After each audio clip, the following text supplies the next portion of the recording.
Bienvenue dans la première partie de notre série en 3 volets. Apprendre à communiquer avec les plantes, une interview avec Monsieur Alexandre Ferrand. Dans l'émission d'aujourd'hui, nous discuterons avec l'acteur, réalisateur et auteur accompli, Monsieur Alexandre Ferrand, originaire de Paris, en France. Grâce à ses recherches approfondies, il est aussi devenu un expert renommé dans la compréhension de la capacité des plantes à communiquer à travers la musique et les mots. Depuis plus d'un siècle, les scientifiques étudient la capacité des plantes à communiquer. L'un d'eux était le scientifique très estimé Sir Jagdish Chandra Bose, considéré comme le père de la science indienne moderne. Sir Bose a mené des recherches poussées sur les plantes. Dans son article de 1902, Réponse chez le vivant et le non-vivant, il a indiqué que les plantes poussent plus rapidement quand elles sont exposées à une musique agréable et qu'elles deviennent déprimées si elles sont exposées à un air pollué. Il a conclu que les plantes ressentent à la fois le plaisir et la douleur. Pour communiquer avec les plantes, Sir Bose a inventé une machine appelée un crescographe. Grâce à cette machine, il pouvait mesurer les moindres mouvements des plantes. Au début du XXe siècle, il y a un Indien qui s'appelle Monsieur Bose, qui a créé un appareil qui s'appelle le crescographe, et qui permettait d'accélérer de lire en accéléré en fait les mouvements des plantes. Et les premiers trucs qu'il a constatés, c'est qu'effectivement n'importe quelle présence, n'importe quelle interaction avec la plante était marquée, quoi, enfin était visible sur cet appareil. Mr. Grover Cleveland Baxter Jr. est un autre scientifique des États-Unis qui a lui aussi mené des recherches approfondies sur les plantes. Ancien agent de la CIA, Central Intelligence Agency, Mr. Baxter a utilisé un détecteur de mensonges modifié pour communiquer avec les plantes et il a conclu qu'en plus de répondre aux humains, les plantes peuvent aussi anticiper nos actions. Et ça, c'est une expérience de Baxter, déjà dans les années 50, 60. T'imagines que tu vas brûler la plante. Tu avances, paf, elle a une réaction électrique très forte. Tu vas lui amener de l'eau, elle a une réaction électrique. L'un des premiers scientifiques à croire que les plantes sont douées d'intelligence était l'éminent naturaliste M. Charles Darwin. Dans son livre publié en 1880, La faculté motrice chez les plantes, M. Darwin a émis l'hypothèse que les racines des plantes peuvent percevoir différentes caractéristiques de l'environnement et qu'elles peuvent aussi pousser dans la direction qui est la plus bénéfique pour la plante. Il a alors conclu que les racines des plantes sont douées d'intelligence et sont semblables au cerveau d'un animal. On découvre, on redécouvre, même dans les grands scientifiques, même Darwin le disait déjà quoi à l'époque. La difficulté qu'a la science avec le monde végétal, c'est que y a plein de choses qui n'ont pas été validées parce que pas reproductibles. Ils n'ont pas réussi à reproduire les expériences de Darwin sur les plantes. En fait, dans la science, on a ça. C'est-à-dire que tous les gens qui étaient amoureux des plantes ont réussi à démontrer qu'elles avaient une conscience et une émotion, des capacités de compréhension, d'intelligence, etc. Et tous les gens qui ont vraiment traité ça comme quelque chose sans âme, ont eu la réponse qu'ils attendaient. Mais en même temps, voilà, comme on ferait avec un chien, si on arrive et qu'on lui cogne dessus, bah, il va se terrer dans un coin, il va pas bouger. Si on est curieux, attentif et tout, bah, il va faire des trucs, et puis on va lui dire, mais tu sais faire ça, c'est incroyable, donc il va être content, du coup. Enfin, voilà, au fond, avec tout le vivant, mais je pense qu'on pourrait même aller avec ça sur la pierre et sur plein d'autres choses qui nous échappent. Mais en tout cas, dans toute notre histoire, il y a toujours eu des scientifiques qui ont montré, qui ont retranscrit des expériences vraiment avec une intelligence des plantes et une capacité émotionnelle très forte.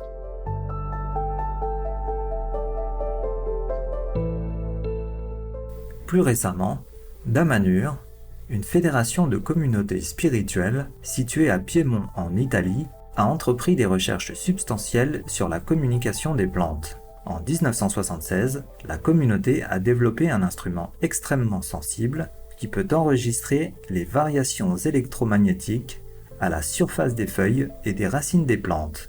Ces impulsions électriques sont ensuite traduites en son à l'aide d'une interface numérique pour instruments de musique, MIDI. Monsieur Ferrand nous montre l'appareil qu'il utilise pour écouter la communication musicale des plantes. C'est un appareillage qui envoie un micro-courant dans la plante, qui va, suivant la résistivité de la plante, va mettre plus ou moins de temps pour revenir dans le boîtier. C'est des messages MIDI, donc c'est pas forcément des notes de musique. Le MIDI, c'est un message, donc du coup, après, transformé en informatique, on peut en faire plein de choses. Mais leur boîtier original, il est vendu avec la réaction MIDI est transformée en son, quoi. C'est des banques de sons qui sont enregistrées dedans.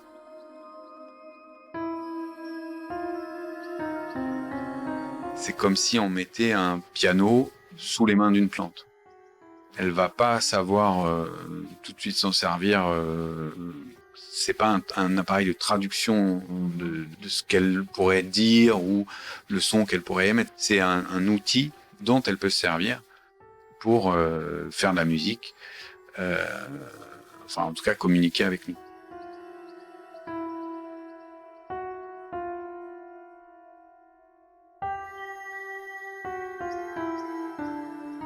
Donc, je comprends bien que c'est pas la plante, c'est pas la musique de la plante, c'est la plante qui fait de la musique. Exactement. Ouais, mais c'est important de bien préciser parce que il y a d'autres styles d'appareils, il y a plein d'appareils différents qui existent et qui ont existé.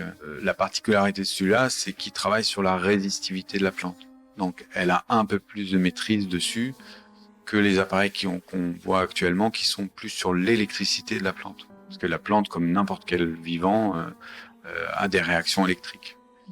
J'ai eu la chance d'avoir plusieurs appareils branchés en simultané. Et grossièrement, je pourrais traduire voilà, les messages électriques qu'on reçoit, c'est les émotions, quoi.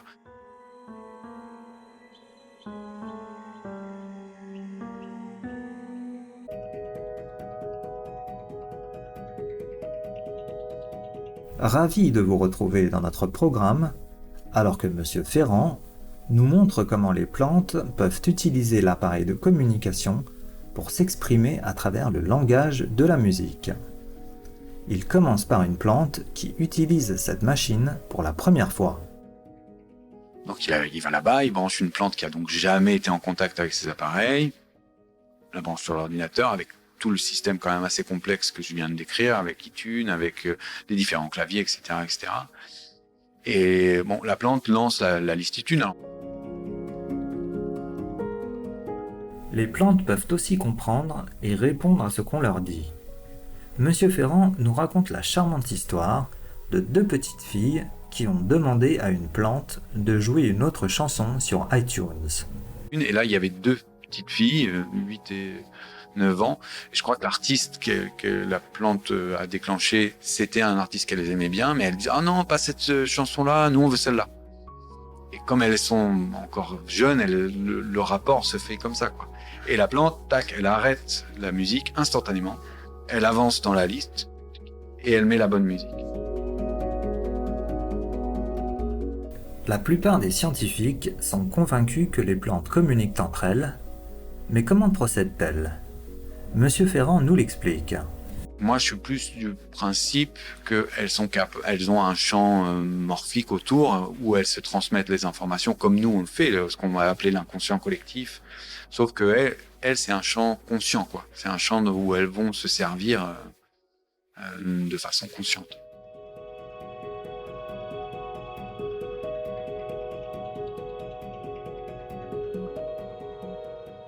Monsieur Ferrand dit que la plupart des plantes ont la capacité de communiquer. Cependant, il semble que certains types de plantes ne soient pas en mesure de le faire. À part des plantes qui viennent de gros supermarchés ou qui sont folles en fait. Hein. Moi, ça m'est arrivé plusieurs fois maintenant dans ma vie de rencontrer des plantes qui sont pas là, quoi, qui sont complètement, carré, voilà, qui viennent de magasins. Certainement, bon, elles ont été pas très bien traitées. Comme moi, j'ai vraiment le parallèle avec les animaux. Pour moi, il est très fort, quoi. Lorsque l'appareil de communication est placé près d'une plante pour la première fois, peut-elle immédiatement commencer à communiquer? Monsieur Ferrand nous fait part de son expérience personnelle. Il y a plusieurs facteurs. Et au début, elle ne sait pas très bien s'en servir, elle fait ça un peu de façon aléatoire, puis à un moment donné, elle comprend qu'elle a un truc où elle a un pouvoir, donc elle commence à l'utiliser de mieux en mieux, etc. En interaction avec les gens qui sont là, souvent dans un truc d'échange. Bon. Et on branche une nouvelle plante, il faut recommencer le processus. Sauf, alors ça c'est Damanian qui disait ça, sauf si elles sont en présence de plantes qui ont déjà été formées, quoi. Sauf que nous, on a vécu des expériences un peu différentes. Ma particularité, c'est d'avoir mis des mots. Je suis le seul qui utilise cet appareil à avoir fait ça. Et comme je m'y connais un petit peu en MIDI, elle est capable de déclencher les listes iTunes, de choisir des morceaux. Elle peut mettre play, stop. Elle peut changer les claviers si elle a envie de jouer du piano ou si c'est elle qui gère tout ça. Parce que les plantes, donc, elles sont hyper réactives, elles jouent tout de suite le jeu. C'est même moi qui suis obligé de dire bon, maintenant on arrête de travailler parce que sinon elles travaillent 24/24, elles sont tout le temps à fond.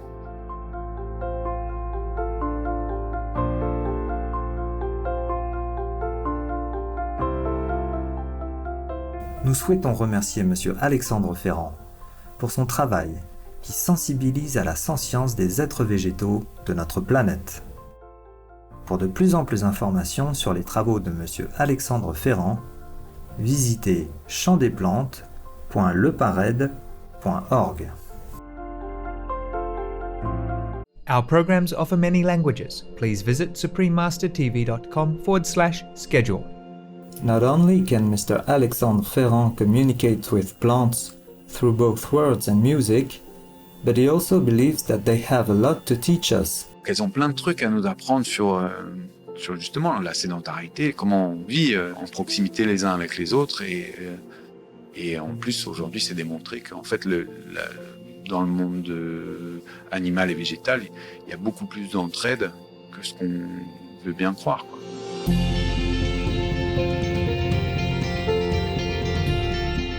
Learning to communicate with plants. Interview with Mr. Alexandre Ferrand, part 2 of 3.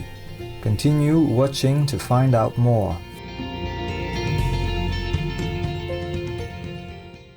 Dans l'émission d'aujourd'hui, nous continuerons notre discussion avec Monsieur Alexandre Ferrand, originaire de Paris, en France. Acteur accompli, réalisateur et auteur, Monsieur Ferrand a également mené des recherches approfondies sur la communication des plantes à travers la musique et les mots. Ses premières expériences ont été réalisées avec des plantes d'intérieur et il a réussi à communiquer presque immédiatement avec elles. Puis, il s'est mis à faire des expériences avec des arbres en forêt. Du coup, j'ai commencé à travailler avec les arbres à l'extérieur et l'arbre avec lequel j'ai travaillé, il m'a fallu 1 mois, 6 heures par jour parce qu'ils peuvent ne pas déclencher l'appareil du tout, hein. Et il y avait rien. Tous les jours, 6 heures à côté de l'arbre, machin, manger, en lui parlant, chantant, rien qui se passait. Et puis finalement, il s'est mis à parler et il a donné plein de messages, mais des messages vraiment, des messages, quoi. Et en fait, ce qui était rigolo, c'est qu'il fait une vraie différence entre les végétaux. Alors, il appelle ça végétaux soleil. Les végétaux soleil, c'est les végétaux de dehors. C'est ceux qui vivent avec l'eau de pluie, la lumière du soleil, alors que nos plantes d'intérieur, ils les appellent végétaux humains. Effectivement, c'est nous qui les nourrissons, c'est nous qui les... Ouais. Alors du coup, voilà, il disait, venez, faites de la musique, mais nous, on a d'autres choses à faire que s'occuper de vous, quoi. Alors que par contre, les plantes d'intérieur, c'est comme des animaux de compagnie, tout est tourné vers nous. C'est pour ça que quelqu'un qui va pas bien, ces plantes, elles vont être... malheureuses, donc elles vont comme un enfant, elles sont vraiment dans un amour à 100%, quoi. Il n'y a pas de protection, donc il faut, quand on fait entrer une plante chez soi, c'est une sacrée responsabilité, quoi, parce que elle compte sur nous, elle est en lien vraiment avec nous, quoi. Alors que le végétal extérieur, lui, il est OK pour s'amuser, faire des rencontres, des machins, des trucs avec les humains ou avec... mais il n'a pas besoin de nous.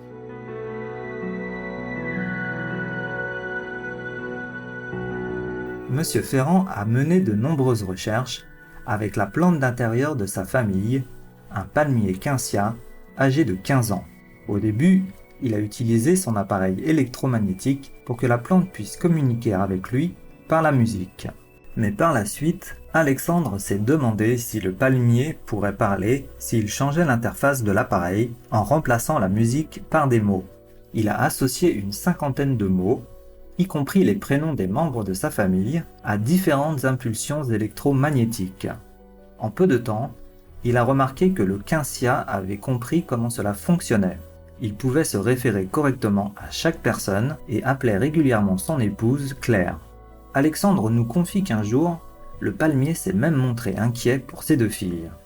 Enfin, moi, en tout cas, ce qui m'a vraiment le plus frappé, ça fait longtemps que je suis ouvert à l'invisible. Bon. Mais moi, ce qui m'a vraiment frappé, c'est qu'effectivement, avec les plantes, on voit l'amplitude de leur capacité de percevoir, de ressentir.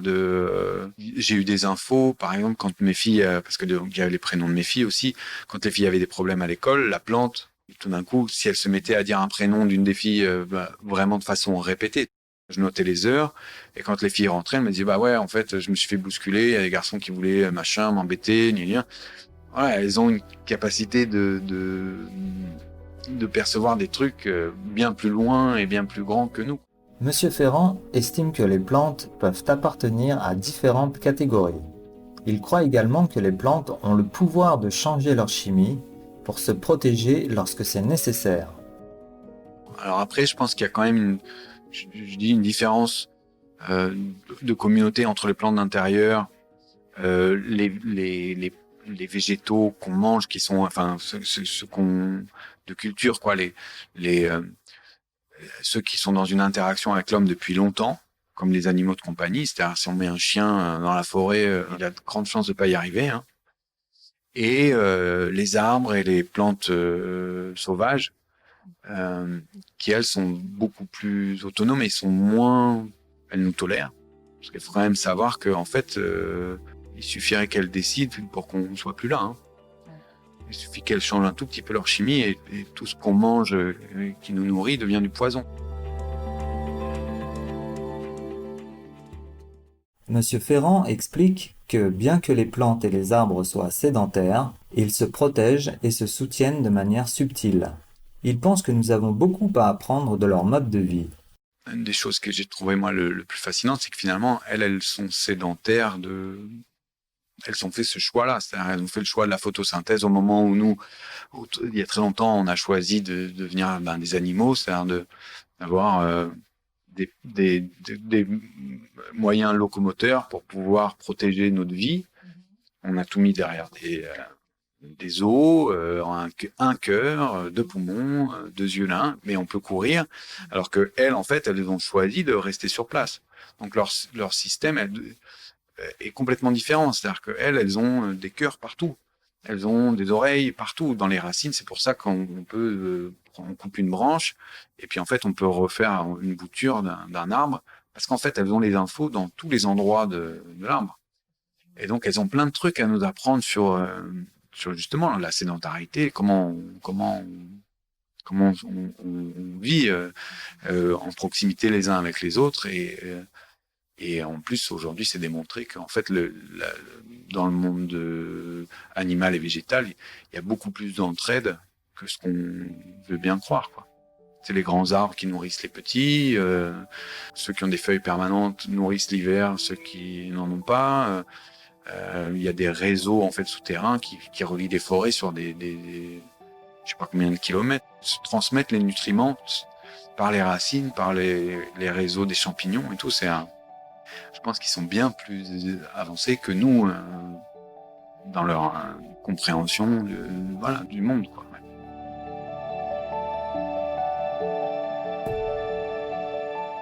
Bien que la plupart des communications d'Alexandre avec les plantes se soient faites à travers des sons audibles, il pense qu'elles peuvent également communiquer par télépathie.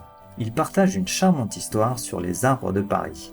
Alors moi, du coup, j'ai eu par cette expérience-là, à un moment donné, où j'ai communiqué avec les plantes vraiment comme on communique là. Ça m'est arrivé de me retrouver perdu à Paris, hyper pressé par un rendez-vous. Et en fait, c'est les arbres qui m'ont dit, voilà, faut tourner à gauche, attention, on va à droite, etc. Bon. Et donc, ça m'a démontré que c'était pas juste dans ma tête, parce qu'effectivement, je suis arrivé au bon endroit dans un temps record. Donc, bon, pour commencer à faire percevoir aux gens qu'en fait, c'est là, c'est vivant, ça peut parler, c'est important aussi de cette espèce de créer cette passerelle en fait, parce que bien sûr que les gens doivent aller vers ça, bien sûr qu'en fait, mais d'ailleurs ça fait partie des messages de l'arbre où il dit voilà, de toute façon c'est la télépathie, le système de communication entre nous, on vous parle, c'est juste que vous voulez pas écouter. Les animaux vous parlent, on se parle, mais c'est juste qu'on laisse passer l'information comme ça devant, on se dit, ah tiens, j'ai déliré, ah tiens, mais en fait, elle y est l'information. Si on se pose et qu'on est OK qu'on a l'humilité d'écouter ce qui se dit, il y a plein de choses qui se racontent.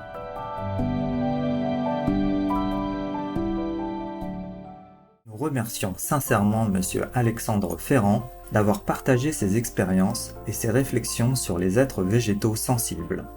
Que Dieu le bénisse dans son travail. Pour de plus amples informations sur les travaux de Monsieur Alexandre Ferrand, visitez champdesplantes.lepared.org. Mr. Alexandre Ferrand's son has grown up in a family where communication with plants is an everyday occurrence. How has this experience affected the boy? Pour lui, il n'y a pas de doute, quoi. Voilà, ils sont vivants, il l'appelle par son prénom. Quand les plantes l'appellent, il répond. Et après, voilà, une discussion, un petit temps ensemble. Learning to communicate with plants. Interview with Mr. Alexandre Ferrand, part 3 of 3. Continue watching to find out more.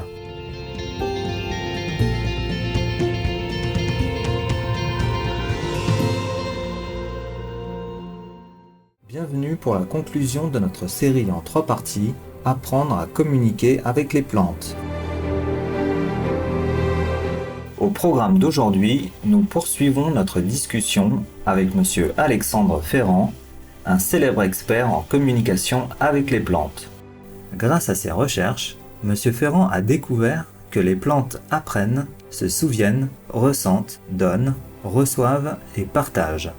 Il a également observé qu'elles sont très sensibles à leur environnement et qu'elles perçoivent le monde d'une manière très différente de la nôtre. Et ça aussi, c'est des expériences du coup de gens qui ont montré que effectivement, même l'eau, même l'électricité, même elles ont une telle sensibilité que elles perçoivent tout. Je sais que le premier truc quand on découvre toutes ces choses-là, c'est souvent on n'ose plus toucher. Ce que je remarque surtout, voilà, c'est qu'elles ont chacune des individualités. Chaque feuille a une individualité. Et en même temps, elles ont un sens de la communauté. Voilà, les informations, elles circulent entre les plantes d'une même famille, mais aussi entre les plantes d'autres familles. Il y a une vraie force de groupe, quoi. Chaque feuille est un individu différent, comme une société, quoi. Donc bien sûr, chaque feuille, elle va avoir un tempérament aussi. En attendant, si je la coupe, elle va pas être dans une douleur humaine comme nous on la vit de séparation, c'est-à-dire c'est mort, c'est fini, c'est disparu. Non, bien sûr qu'elle va avoir mal. Bien sûr, c'est pas jamais agréable, mais il y a pas de jugement, il y a pas de ça va pas la mettre en danger. Ce qu'il faut vraiment garder à l'esprit, c'est qu'elles ont une perception du monde qui semble, à mon avis, complètement différente de la nôtre. C'est-à-dire qu'il n'y a pas de différence entre vie, mort. Donc du coup, il y a quelque chose de beaucoup plus détendu, quoi.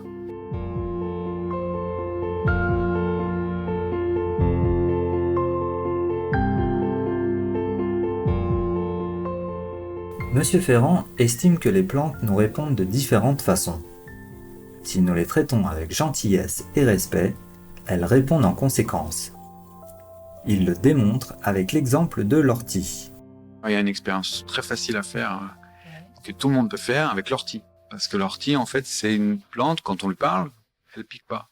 Et ça, c'est vraiment instantané. En fait, elle a des petits tubes qui sont remplis de ce liquide urticant. Et instantanément, ça, elles peuvent le faire bouger, quoi. C'est une expérience que je fais beaucoup avec les gens. C'est voilà, tu te dis maintenant, je vais prendre cette feuille, et puis tu y vas. Et effectivement, ça pique pas. Puis après, tu la roules et tu dis voilà, je vais la manger, ok, d'accord. Est-ce que vous, hein, et hop, tu la manges et ça pique pas. Au début, il faut réapprendre à le dire. Les peuples premiers, ils disent pas ça, ils disent pas, voilà. Mais c'est dans eux, quoi.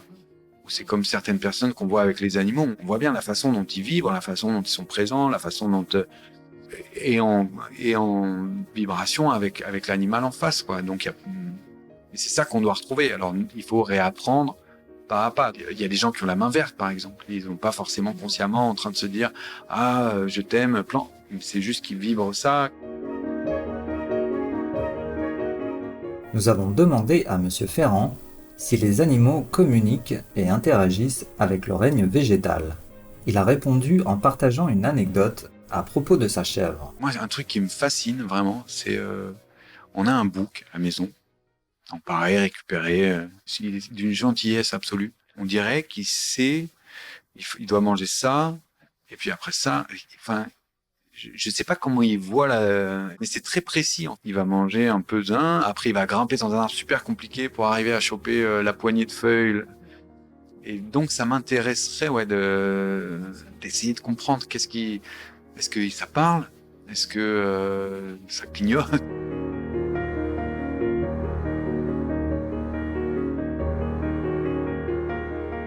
Le jeune fils de Monsieur Ferrand a grandi dans une famille où la communication avec les plantes est une chose courante.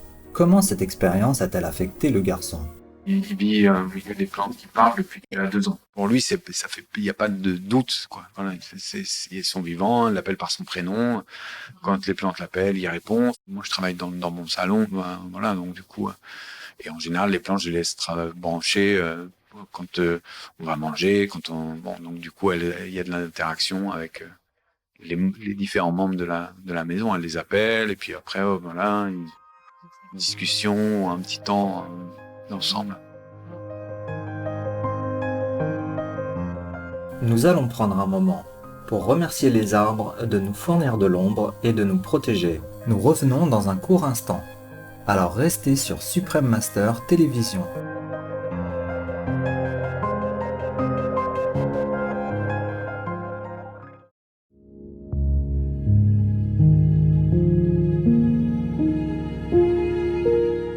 Bienvenue pour la suite de notre discussion avec Monsieur Ferrand. Il croit que, à mesure que notre niveau de conscience augmente, les humains deviennent de plus en plus sensibles à tout ce qui les entoure. Plus on affine sa sensibilité interne, plus on se pose, plus on est dans la réception du truc et plus on se découvre, plus on est sensible en fait. C'est-à-dire qu'on va être, voilà, il y a des choses, rien que la qualité de l'eau qu'on boit, elle va nous influer sur nous, parce que tout nous informe, hein. Tout nous informe. Moi, je me souviens d'un truc, j'ai été carnivore, je suis devenu végétarien, et une fois, j'ai quand même quelques années, j'avais remangé de la viande, voilà, parce que j'étais chez des gens je voulais les informations, mais voilà, de la peur, la colère, l'effroi, on se retrouve avec tout ça dans le corps, alors que moi, ça m'était pas arrivé. Et du coup, c'est tellement fort, quoi. C'est tellement fort, en fait. Chaque chose qu'on ingère, et puis chaque chose qui touche notre peau, influe sur évidemment, les humains qui sont autour de nous et le cadre qui est autour de nous.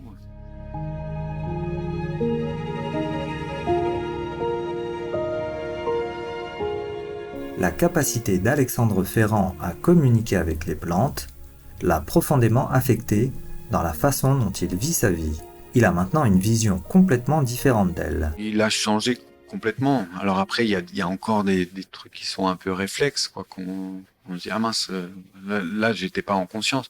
Mais par exemple, il y a des trucs, moi ça m'arrive de faire des greffes de fruitiers, mais j'endors les plantes comme un docteur endormirait son patient avant une opération. Ça m'arrive aussi de couper des arbres. Voilà, on est mais pareil, et on vient voir, on vient demander, on vient prévenir, on laisse du temps pour que l'arbre puisse aller dans ses autres.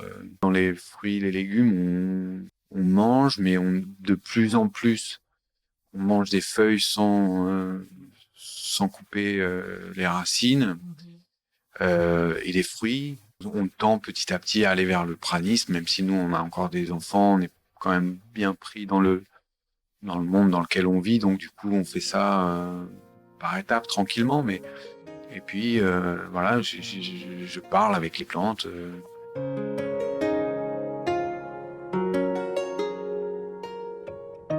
Monsieur Ferrand espère qu'un jour, les humains pourront communiquer avec les plantes sans avoir besoin d'appareils électriques. Pour ce faire, il suggère que nous changions.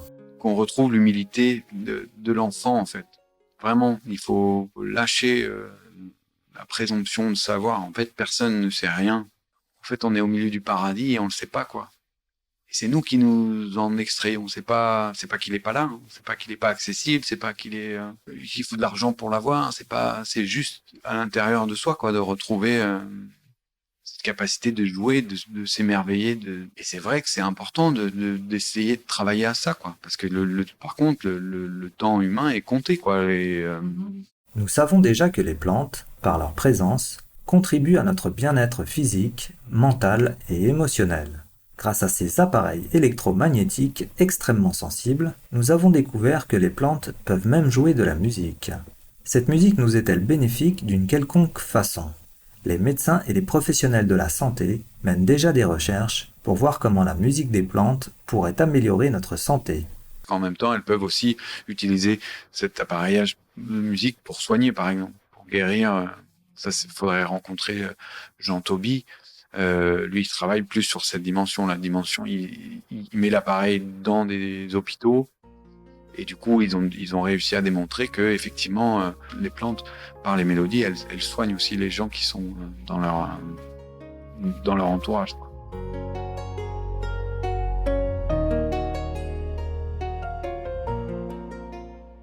Nous tenons à remercier Monsieur Alexandre Ferrand pour son incroyable et noble travail de sensibilisation sur la nature affectueuse et sensible de nos amis, les êtres végétaux. Pour de plus amples informations sur les travaux de Monsieur Alexandre Ferrand, visitez champdesplantes.lepared.org. Téléspectateurs bien-aimés, merci pour votre présence aujourd'hui pour l'épisode concluant notre série en 3 parties, Apprendre à communiquer avec les plantes, une interview avec Monsieur Alexandre Ferrand.